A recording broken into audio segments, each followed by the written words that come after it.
आणि चातुर्य यांच्या जोरावर विजयाची दारे उघडणारा पराक्रमी शिलेदार अशा या तेजस्वी योद्ध्या स्वराज्याचा मुजरा. तलवार रणांगण जिंकते पण बुद्धी साम्राज्य जिंकते आणि अशा स्वराज्याच्या विजयामागे उभा होता एक सावलीसारखा योद्धा ज्याचा पराक्रम दिसत नव्हता पण परिणाम घनाघाती होत होता. तो म्हणजे स्वराज्याचा गुप्त वार्ता प्रमुख बहिर्जी नाईक. बहिर्जी नाईक हे अत्यंत महत्त्वाचे आणि विश्वासू सहकारी होते. ते स्वराज्याचे डोळे आणि कान म्हणून ओळखले जात. यांनी शत्रूच्या छावणीत गुप्तपणे जाऊन महत्त्वाची माहिती मिळवली. कधी फकीर, कधी व्यापारी, कधी सामान्य प्रजा बनून ते शत्रूच्या छावणीत शिरत. त्यांच्या चातुर्यामुळे स्वराज्याच्या अनेक मोहिमा यशस्वी झाल्या. चला तर मग जाणून घेऊ त्यांच्या तेजस्वी कार्याची गाथा आगरकर मॅडम कडून. स्वराज्य संस्थापक छत्रपती शिवरायांना जयंती निमित्त मानाचा मुजरा. मुलींनो, यावर्षी आपण शिवरायांची 396वी जयंती साजरी केली.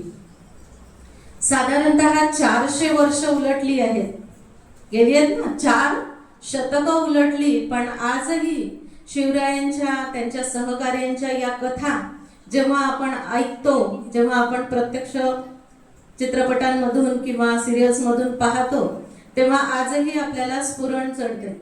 आजही या कथा आपल्याला प्रेरणा देतात. काय होतं असं या सगळ्या लोकांमध्ये की 400 वर्षानंतरही त्यांचा प्रभाव आजही कायम आहे. छत्रपती शिवाजी महाराज एक जागतिक कीर्तीचे युगप्रवर्तक राजा होते. शौर्य, न्यायप्रियता, स्त्री सन्मान, धार्मिक सहिष्णुता, प्रेरणादायी नेतृत्व, रणनीती अशी कितीतरी गुणांची नावं घ्यावीत की जे महाराजांकडे होते. आणि या सगळ्यांपेक्षाही महाराजांकडे असलेला एक असामान्य गुण तो म्हणजे माणसांची अचूक पारख महाराजांना होती. खरं तर महाराजांच्या यशस्वी नेतृत्वाचा तो आपण कणाच समजू शकतो. शिवरायांनी आपल्या सहकाऱ्यांमधील गुण ओळखले, त्यांना त्यांच्या गुणानुसार, त्यांच्या क्षमतानुसार जबाबदाऱ्या सोपवल्या, कामं दिली. आणि या सर्व सहकाऱ्यांनी सुद्धा महाराजांच्या एका शब्दाखातर त्यांनी दिलेली जबाबदारी, त्यांनी दिलेलं काम पूर्ण करण्यासाठी स्वतःच्या जीवाचा, वतनाचा किंवा कुटुंबाचा विचार न करता स्वराज्यासाठी आपले सर्वस्व अर्पण केले.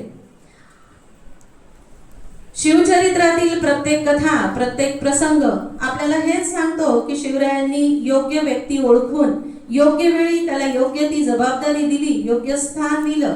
आणि म्हणूनच हे शिवस्वराज्य पराक्रमासोबतच विश्वास आणि निष्ठेवर उभं राहिलं.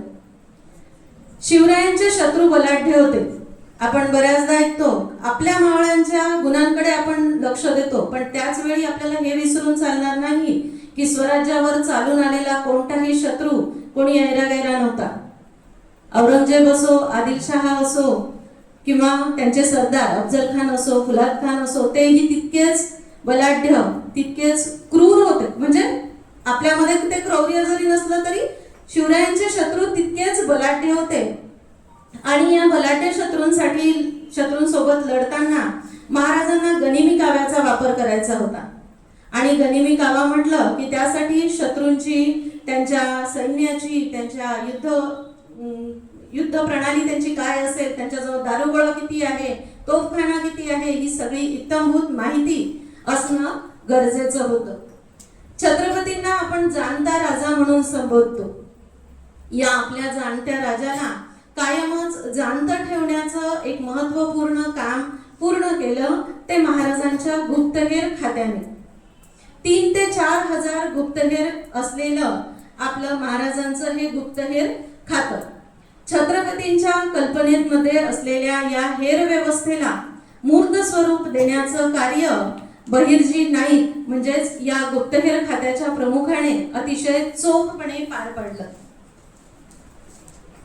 स्वराज्याच्या इतिहासात कायमच अदृश्य राहिलेला, स्वतः अंधारात राहून स्वराज्यासाठी प्रकाशाची वाट तयार करणारा एक अद्भुत आणि अजेय योद्धा म्हणजे बहिर्जी.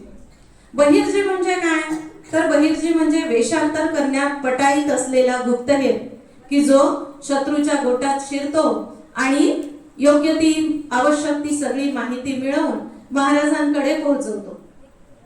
बहिर्जींकडे कुशाग्र बुद्धिमत्ताही होतीच, समय सूचकताही होतीच, पण त्याला अद्वितीय अशा साहसाची सुद्धा जोड होती.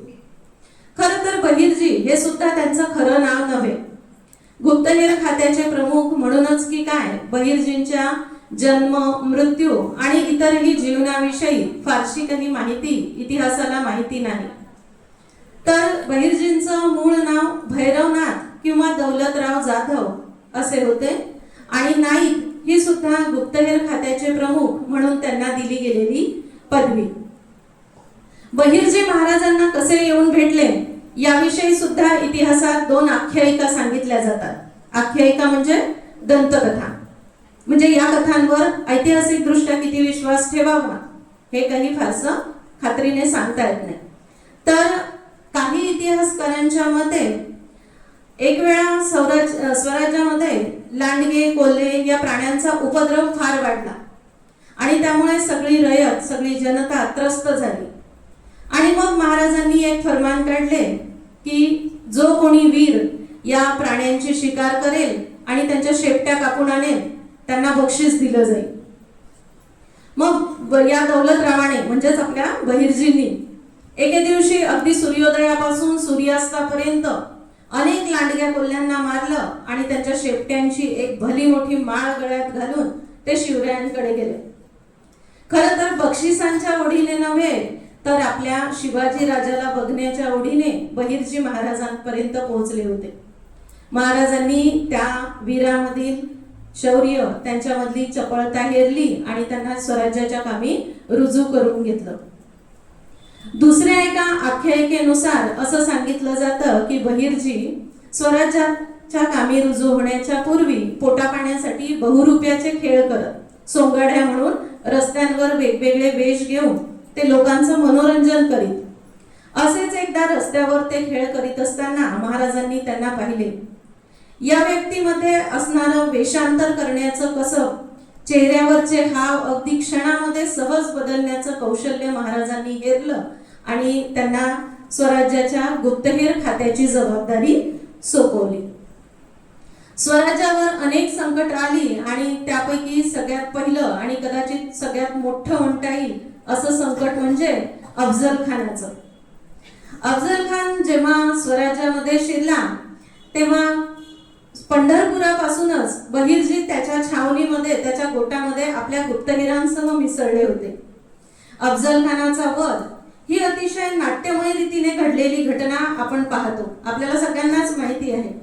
शिवरायांच्या या विजयाला इतिहासात नक्कीच तोड नाही, पण त्याच वेळी आपल्याला बहिर्जींचं या मोहिमेमधलं कार्य सुद्धा दुर्लक्षित करून चालणार नाही. बहिर्जी जेव्हापासून खानाच्या छावणीत दाखल झाले तेव्हापासूनच खानाचं सैन्य, त्याचा दारुगोळा, हत्ती, घोडे, तोफखाना एवढंच नाही तर खानाची दिनचर्या म्हणजे खान कोणत्या वेळी कोणतं काम करतो, त्याच्या सवयी इत्थंभूत अशी सगळी माहिती महाराजांकडे पोहोचू लागली. आणि जेव्हा बहिर्जींना ही बातमी कळली की खान महाराजांना मारण्याच्याच हेतूने दक्षिणेत उतरला आहे, स्वराज्यात आला आहे, तेव्हा महाराजांनी आपली रणनीती बदलली. काय कळवलं महाराजांनी की आता शिवाजी राजे अफजल खानाला घाबरले आहेत, ते खानाला शरण येणार आहेत आणि ही बातमी खानाच्या सैन्यामध्ये पसरवण्याची जबाबदारी सुद्धा बहिर्जींनीच पार पाडली. झालं काय यामुळे? अहंकारी अफजल खान अतिशय अहंकारी होता आणि समोरचा शत्रू आपल्याला घाबरला आहे हे ऐकून खान सुखावला आणि तोही थोडा निर्धास्त झाला आणि त्याचं सैन्य सुद्धा बेसावत झालं आणि महाराजांना येऊन भेटण्यास तो तयार झाला. पुढे जेव्हा प्रत्यक्ष भेटीच्या वेळी खान महाराजांना भेटायला येणार होता, त्या शामियानामध्ये येत असताना तो चिलखत अंगामध्ये घालणार नाही. महाराजांनी चिलखत घातलं होतं पण खान चिलखत घालणार नाही आणि खानाच्या सोबत असलेला कोण? सय्यद बंडा, तो महाराजांसाठी धोकादायक ठरू शकतो. ही बातमी सुद्धा बहिर्जींनीच महाराजांपर्यंत पोहोचवली. पहा, तुम्हाला माहित असेल सय्यद बंडाने सुद्धा महाराजांवर हल्ला केला होता. तर ही अशी सगळी माहिती मिळाल्यामुळे पुढचा सगळा इतिहास घडला आणि तो आपल्यासाठी विजयश्री खेचून घेऊन आला आहे. त्यानंतर महाराजांच्या जीवनातला आणखी एक रोमहर्षक प्रसंग म्हणजे महाराजांनी सुरत लुटली, सुरतेची लूट. आपण हा प्रसंगही जाणतोच. बाकीचे सगळे जे प्रसंग आहेत त्यावेळी शत्रू स्वराज्यात आला होता आणि सुरतची लूट राजगडापासून तब्बल 150 कोस दूर असलेलं मोगलांचं एक प्रसिद्ध आणि अतिशय श्रीमंत असं व्यापारी ठाणं म्हणजे सुरत.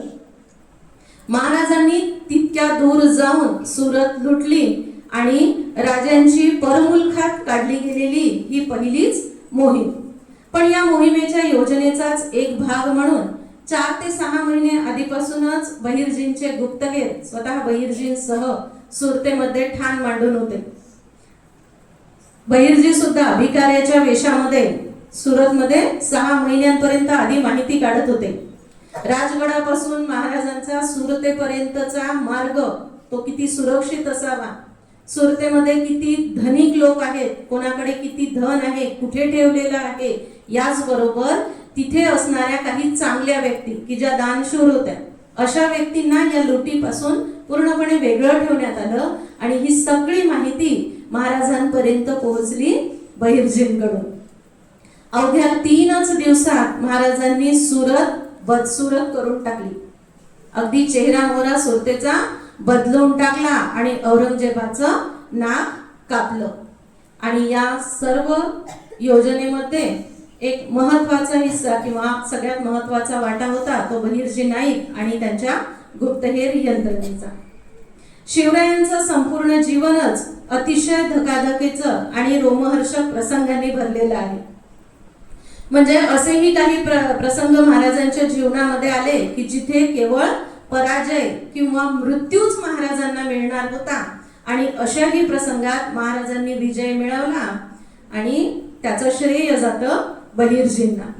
असाच एक प्रसंग आता मॅडमनी तुम्हाला सांगितलंच आहे की आग्र्याहून सुटका. औरंगजेबासारख्या अतिशय क्रूर कपटी बादशहाच्या हातावर तुरी देऊन महाराज आपल्या सगळ्या माणसांसह सुखरूप दिल्लीपासून 700 मैल दूर असलेल्या, थोडं अंतर नव्हतं हे, 700 मैल दूर असलेल्या स्वराज्यात सुखरूप येऊन पोहोचले. कसे पोहोचले, पेटाऱ्याची कल्पना कशी ते आता मी पुन्हा सांगणार नाही, त्यांनी सांगितलंच आहे. पण पेटाऱ्यातून निघाल्यानंतर सरळ मार्ग महाराजांचा नव्हता. महाराज आधी उलट दिशेने गेले, म्हणजे उत्तरेकडे आधी गेले. परतीचा प्रवास त्यांचा उलटा झाला. वेडावाकडा मार्ग बहिर्जींनी निवडला की मागाहून येणाऱ्या औरंगजेबाच्या सैन्याला महाराज कधीही सापडले नाही. म्हणजे महाराज स्वराज्यात सुखरूप आले त्याचंही श्रेय जातं बहिर्जीला. आणि या प्रसंगात बहिर्जींच्या बुद्धिमत्तेची साक्ष आपल्याला देता येते. जर बहिर्जींची साथ महाराजांना मिळाली नसती तर इतिहास काही वेगळाच असता आणि हे वेगळं सांगायला नको. छत्रपती शिवरायांच्या प्रत्येक रोमहर्षक विजयाचा पाया बहिर्जींनीच रचला असं म्हटलं तर अतिशयोक्ती ठरणार नाही किंवा या इतर सर्व मावळ्यांवर अन्याय केल्यासारखाही होईल असंही मला वाटत नाही. कारण बसरूरची स्वारी असो, बघा बसरूर हे नाव फारसं तुमच्या ऐकण्यात नसेल, पण महाराजांची आरमाराची, आरमार माहितीये, नौदल, आरमारांचे जनक म्हटलं जातं शिवरायांना. तर बसरूरची स्वारी म्हणजेच जलमार्गाने केलेली स्वारी असो किंवा शाहिस्तेखानाने पुण्याच्या लाल महालात ठोकलेला मुक्काम असो, प्रत्येक वेळी बहिर्जी महाराजांच्या पाठीशी होते आणि म्हणून महाराजांची प्रत्येक मोहीम यशस्वी झाली यात अजिबात शंका घेता येणार नाही. बहिर्जी आणि त्यांचे 3 ते 4 हजार हेर स्वराज्यात आणि परमुलखातही प्रत्येक वेळी कधी फकीर, साधू, संत, भिकारी किंवा वासुदेव, सोंगाड्या अशा वेगवेगळ्या विषयात फिरत असत आणि शत्रूंबरोबरच आपल्या स्वराज्यातही असणारे जे काही फितूर लोक असतील, विश्वासघात करणारे, अशांची सुद्धा माहिती योग्य वेळी महाराजांपर्यंत पोहोचत असे. जुन्या काळामध्ये पहा मुलींनो, आज आपल्याला एखादी माहिती कळाली की आपण लगेच फोन करतो, ईमेल करतो, अगदी सेकंदाभरात ती माहिती दुसऱ्या व्यक्तीपर्यंत, मग ती कितीही दूर असे ना, त्याच्यापर्यंत पोहोचते. पण बहिर्जींना कुठल्याही तंत्रज्ञानाची साथ नसताना बहिर्जी हे कार्य कसं करीत असतील हे आजही इतिहासाचं पडलेलं आपल्याला एक कोडच आहे. पण बहिर्जी आणि त्यांचं हेर खातं हे त्या काळातही आणि आजच्या काळातही एक सर्वश्रेष्ठ गुप्तहेर संघटना होती आणि आहे, राहणार. यामध्ये हे निर्विवाद सत्य आहे. सैन्याला किंवा सरदारांना प्रत्यक्ष लढाईच्या वेळी प्रत्यक्ष रणांगणामध्ये लढावं लागतं, पण गुप्तहेरांना मात्र प्रत्येक वेळी प्रत्येक क्षणी शांततेच्या काळातही लढावं लागतं. आपल्या संयमाने, आपल्या बुद्धीने, अव्याहतपणे सतत प्रतिस्पर्ध्यावर कुरघोडी करावी लागते. आणि या सर्व बाबींचा विचार करता बहिर्जी नाईक हे एक असामान्य व्यक्तिमत्व होतं, हे मान्यच करावं लागेल. तुम्ही जेम्स बॉन्ड किंवा शेरलॉक होम्स नावं ऐकली आहेत, वाचलंय. या व्यक्ती प्रत्यक्षात नव्हत्या. लेखकांनी, साहित्यिकांनी आपल्या लेखणीतून या व्यक्ती जन्माला घातल्या. पण तरीही त्यांच्या रहस्य कथा किंवा त्यांनी केलेलं कार्य जेव्हा ऐकतो तेव्हा आपल्याला असं वाटतं की अरे बापरे, काय ग्रेट व्यक्ती होत्या, किती हुशार होत्या. पण बहिर्जींनी यासारखी किंवा यापेक्षाही कितीतरी अचाट कामं आपल्या प्रत्यक्ष जीवनामध्ये केलेली आहेत आणि याचा आपल्याला सगळ्यांना अभिमान असायला पाहिजे. बहिर्जी कित्येक वेळा दिल्ली दरबारात जात, बिजापूरच्या आदिलशहाच्या दरबारात जात, प्रत्यक्ष त्यांच्यासोबत गप्पा मारत आणि त्यांच्याकडूनच माहिती घेऊन परत येत. असं म्हटलं जातं की शिवाजी महाराज सुद्धा बहिर्जींना ओळखू शकत नव्हते वेषांतर केल्यानंतर. महाराजांनी त्यांना कमरेला बांधायला एक चांदीचा करदोडा दिला होता आणि त्या करदोड्यावरून ते बहिर्जींना ओळखत. इतिहासामध्ये फक्त एकच नोंद अशी आहे की ज्यावेळी बहिर्जींची ओळख पटली, तो म्हणजे सुरत लुटण्याच्या अगोदर बहिर्जी भिकाऱ्याच्या वेशात सुरतेमध्ये होते, तेव्हा ते एका इंग्रज वखारवाल्याच्या वखारी समोर बसत होते. वखार म्हणजे शिकता तुम्ही इतिहासामध्ये, वखार म्हणजे गोडाऊन. इंग्रज व्यापाराच्या उद्देशाने भारतात आले होते आणि त्यांच्या वखारी समोर बहिर्जी नाईक भिकाऱ्याच्या वेशात राहत होते. मग जॉर्ज ओगझेंड या नावाचा एक वखारवाला इंग्रज, तो महाराजांकडे विनंती करायला गेला सुरत लुटत असताना की आम्हाला म्हणजे अभय द्यावं, आम्हाला या लुटीतून वगळण्यात यावं. तर त्यावेळी त्याने महाराजांच्या बाजूला उभा असलेला एक माणूस पाहिला आणि त्याने आपल्या डायरीत अशी नोंद करून ठेवली आहे की शिवाजी महाराजांच्या बाजूला उभा असलेला हा माणूस म्हणजे बहिर्जी आणि वखारीच्या बाहेर बसणारा तो भिकारी यांच्या चेहरेपट्टीमध्ये त्याला थोडं साम्य आढळलं. तोही खात्रीने नाही, पण ही एकच नोंद आपल्याला इतिहासामध्ये आढळते की जेव्हा बहिर्जींना कोणीतरी ओळखलं होतं. मोसाद ही संघटना आहे, गुप्तहेर संघटना इस्रायलमध्ये असणारी, की जिचं कार्य आताही सुरू आहे. भारतामध्येही रॉ नावाची आपली गुप्तहेर संघटना आहे. तर या मोसाद जगातली सर्वश्रेष्ठ गुप्तहेर संघटना, तिचं कार्य बहिर्जींच्या कार्यानुसार, कार्यप्रणालीनुसार चालतं. ही आपल्या सर्वांसाठी अतिशय अभिमानाची बाब आहे. अशा या स्वराज्याचे कान आणि डोळे असणाऱ्या शिवनेत्र बहिर्जी यांनी हेरगिरी करतानाच भूपाळ गडावर आपला देह ठेवला, एवढीच माहिती इतिहासामध्ये त्यांच्या मृत्यूविषयी सुद्धा उपलब्ध आहे. बहिर्जींचं कार्य जर तुम्हाला आणखी जाणून घ्यावं असं वाटत असेल, कदाचित मला असं वाटतं की तुम्ही जेव्हा प्रत्यक्ष हे वाचाल तेव्हा बहिर्जी काय होते, किती अचाट व्यक्तिमत्व होतं हे तुम्हाला कळेल. तर आपल्या ग्रंथालयामध्ये प्रेम धांडे या लेखकांच्या शिवनेत्र बहिर्जी या कादंबरीचे 4 भाग उपलब्ध आहेत आणि ते वाचल्यानंतर तुम्हाला बहिर्जींच्या कार्याचा नक्कीच परिचय होईल. अशा या शिवनेत्र बहिर्जींना मानाचा मुजरा करते आणि आपली रजा घेते. धन्यवाद.